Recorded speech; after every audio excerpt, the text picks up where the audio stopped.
10:15, I said to Chris, "Oh my God, I don't want to go to church today." You ever get that feeling on Sunday morning? I said, "I just want to stay home and read the newspaper and prop my feet up and drink some coffee and make a fire and let the world go by. I don't want to go to church today." Well, she said, "You gotta." And I came over, and all the nice warm greetings that one gets as you come in, and people shaking hands and putting their arm around you, and I began to feel, well, I'm kind of glad I came to church today. And then Dave sang, and getting some soul into our organist, and my kind of music, and by golly, I'm not only glad I came, I'm ecstatic. I'm delighted that you're here to share with us.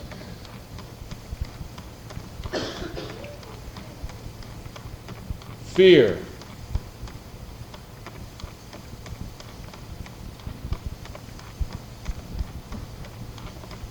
Fear.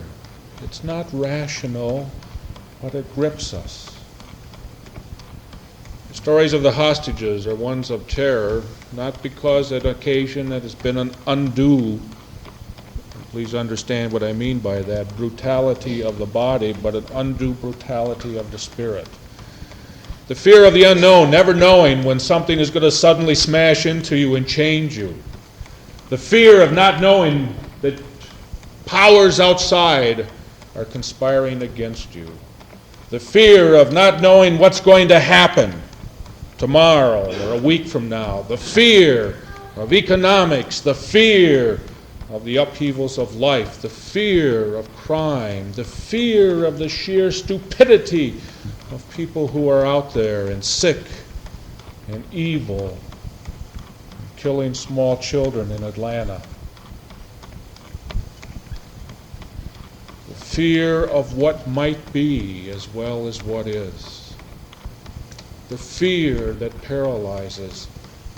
Perhaps most clearly in my own mind, a few years ago, after undergoing the surgeries in the eyes to the point that the pain was beyond even the eye's ability to handle it. And it radiated out for those who tell me about these things is that the body is a strange being, that when pain gets too great in one spot, you don't feel the pain there at all.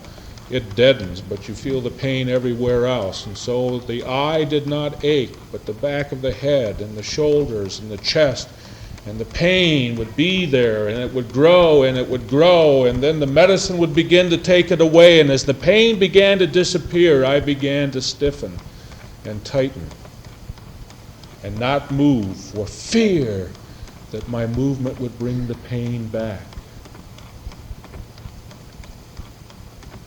That's why pain is so stifling in our lives.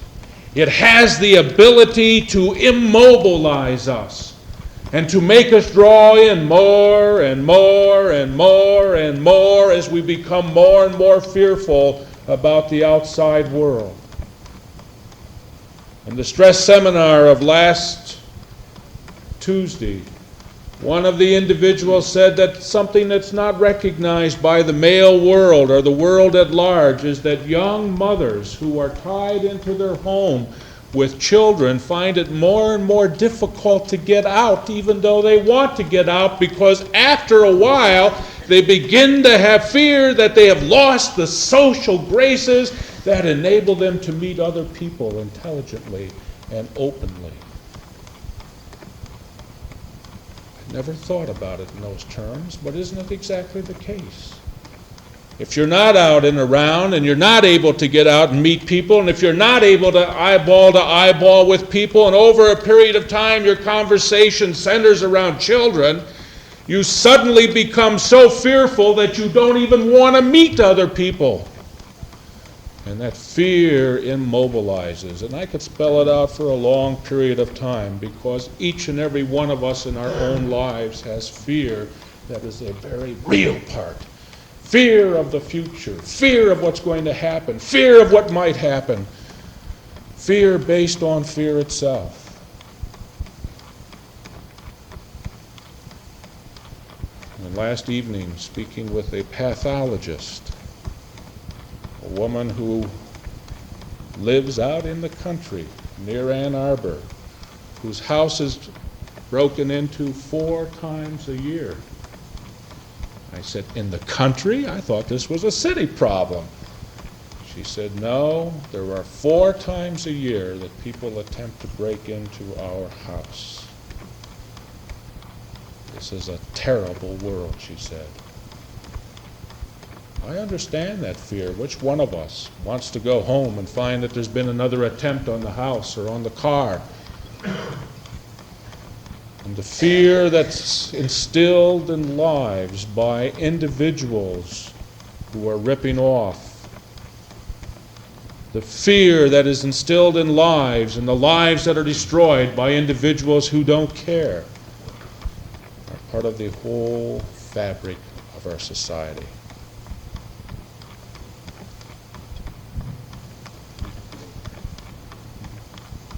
I could stop right there, and all the good music and all the positive and all the things that we've talked about would go right down the tube.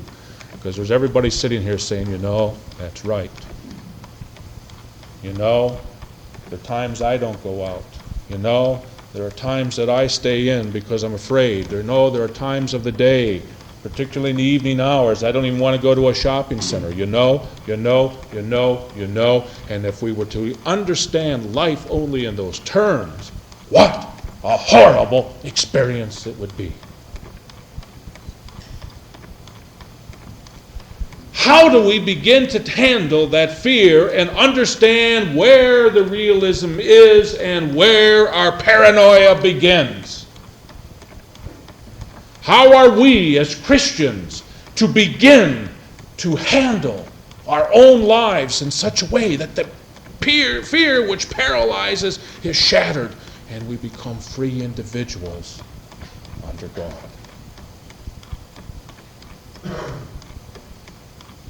I think there are 2 or 3 very brief things that I would like just to emphasize and throw out for your own thinking. And the first thing, most of us don't have enough confidence in ourselves on the basis of past performance. Every single person sitting in this room or listening to this tape over the next 2 or 3 weeks can think back to things that have happened to them in their own lives that have caused such major upheavals in their lives that they never believed they would have survived it. And yet they're sitting here, capable of smiling and laughing and enjoying. There have been economic upheavals, there have been pain upheavals, there have been physical upheavals, there have been the sense of loss, the upheavals of families being torn apart, there have been the upheavals of families pulling together, there have been all kinds of questions, and at times very painful questions. There are times when people did not know, sitting here, where the next meals were going to be coming from, but every single person sitting here has not only survived, but has overcome. That ought to give us confidence. Trust yourselves in your own record. Hang on to the fact that you have made it. Don't look at the times that you haven't and you've stumbled and all that. That's part of what it is too. But look at the fact that you have survived triumphantly. And you ought to be proud. And we don't do that enough. We still are little children in our inability to be proud of what we have accomplished. Reasonably proud. We still reflect that one shouldn't say good things about themselves. Nonsense. You ought to be saying good things about yourself. You ought to be enjoying what's the positive in you. You ought to be accentuating that, and you ought to be able to stand up and say, "Yea, Lord, I have survived and overcome." And isn't that marvelous? I think the second thing that we have to recognize is that there is a power within each one of us. Plato, the Greek philosopher, talked about hope, and he talked about it in a very different way than the Christian religion did. But Plato could stand on the platform of any corporation in America today and give a motivational speech. You realize that? Plato was the first motivator when he defined hope. Plato says that hope is man's ability to look into the future and decide what he wants to be in the future. Does that sound like a good motivational speech? We talk about imaging today. That is, each and every one of us has the ability to see who we are and what we are, and to make plans for the future, and to say in the future, this is what I want to be. This is the kind of person I want to be. This is where I want to be in my life. This is the direction I want to head. This is the way I want my life to be run. And in looking forward to that, which Plato called hope, man has the ability to define hopes for himself. And every motivational speech any of you have ever heard anywhere on the public platform essentially is a variation of Plato. You sit and you look and you think and you decide what it is you want to be, and then you do the most impossible task of all. You begin to take the steps on how to get there. That's where it fails. Most of us are able to begin to function and to understand where we want to go. Most of us can draw and think about and have an understanding, an idealized picture of what it is we want to be in 6 months, in a year, in 5 years. Most of us have the ability to draw from where we are to that point. We are able to fulfill Plato's concept of hope. That is, we can draw our own dreams.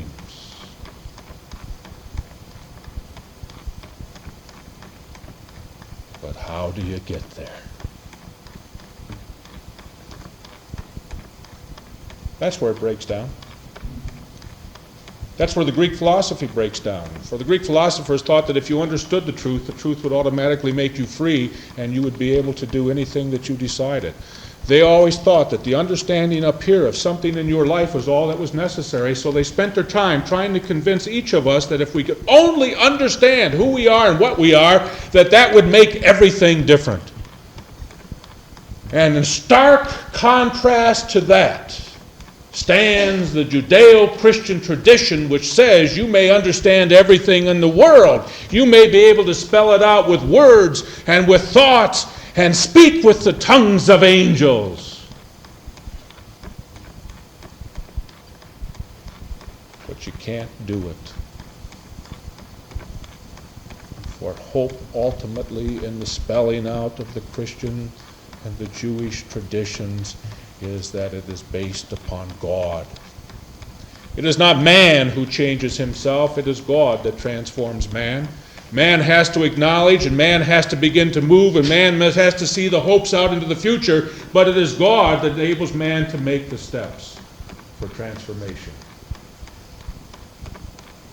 Now think about it for just a moment. It's why religion for me is one of the most essential things in human life, regardless of everything else. It's one of the reasons that God, active in life, is so significant for me. Because I recognize in all of life that each and every one of us are not only multifaceted personalities, they can act out this portion one time and this portion another time and this portion another time, but we also recognize that each and every one of us is a pathological liar and can act what we believe people want to see without changing that core and without being changed in the core.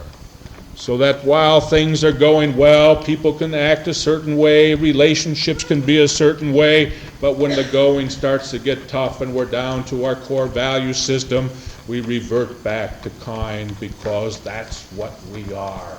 All of the dreams and the hopes and the spelling out over here are marvelous when everything is fine and it's only words, but when you have to begin to act out in your own lives, individually, those dreams, you are lost unless you can begin to make the changes in your existence that come from the transforming power of God.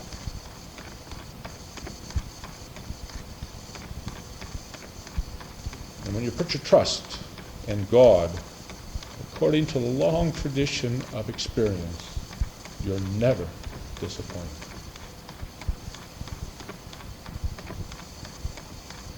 Now, how do you shatter fear? You dream the dreams about yourself, but you also put your trust. You make the steps. You can't stand there, and this is where on some sides the religious folks sometimes lose sight of it. They want something to come like a thunderbolt out of heaven and transform. That seldom happens. And when it does, it transforms for a moment, but it seldom lasts for long. For all transformation is not instantaneous, but is a growth and step in a process. But when an individual is changed, because deep down inside the power of God is remolding, and they act out not for a day or for a week, but for a month, their existence and a year, your trust in God begins to move, and you begin to have hope in your relationships with one another. So I would think the way we throw out fear is to have hopes and image and to talk about our comfort zones and all the things that we do talk about, and to begin to understand that to get from here to over there, I've got to make some steps, and the only way I can make the legitimate steps is to have the power of God working in me and to begin to make those steps and to keep my mind on what's going on over there. But if I keep my mind what's going on over there and don't see what's going on here, I stumble. I haven't looked where I'm going. I've had beautiful goals, but I haven't seen the pits of life. Here's where the real wisdom of day by day, one day at a time, begins to come in. I can see it over there, and I know what I need to do to get over there, but I need to do certain things to get there, and I can't only look on that, because if I only look on that goal way off over there and see that as where I want to be, I will never have the courage to reach it, because there are too many stumbling pits in the way. What I need to do is keep that in mind and then have a series of individual goals that under God I can make, one day at a time. If I look at all of the potentials in my life that can go wrong, I am shattered. But if I look at what's happening today that's going right, I'm excited.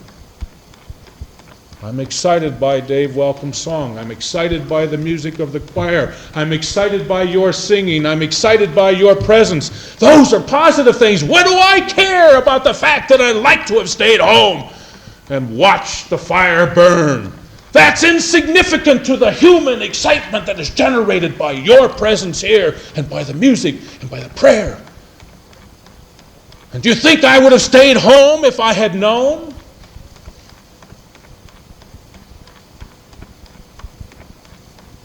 What you say to me, but you should have known, because week after week and month after month, the excitement of the people of God, meeting day by day, week by week, has cast out the fears of much of life. You have 1,440 minutes today. You don't have any more, and you don't have any less. President Reagan has 1,440 minutes, just like you do. Those 1,440 minutes are yours to spend like you will. They cannot be kept in a bank for another time. Those 1,440 minutes will pass.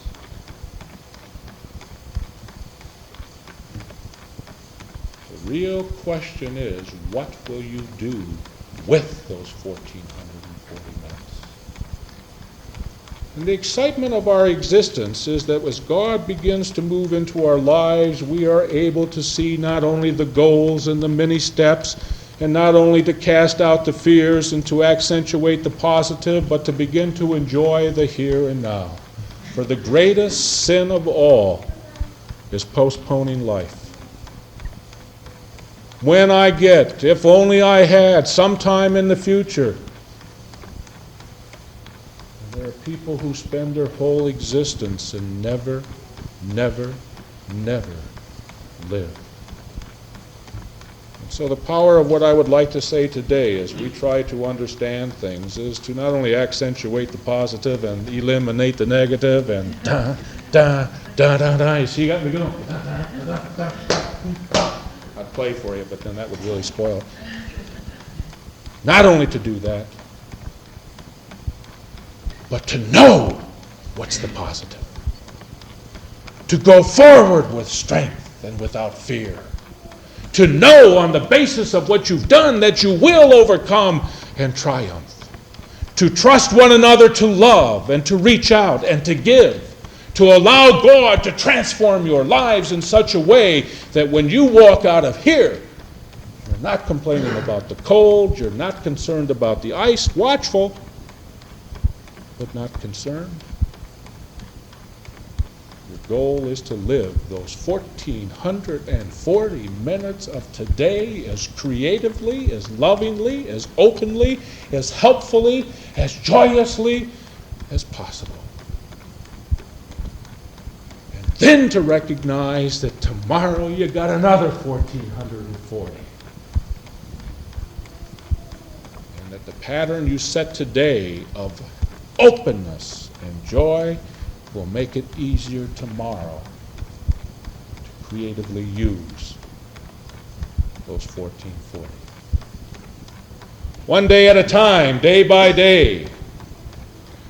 Day by day, oh dear Lord, 3 things I pray. To see Thee more clearly, to follow Thee more dearly, to follow Thee more nearly, to love Thee more dearly, day by day. Our statement of faith is that we keep God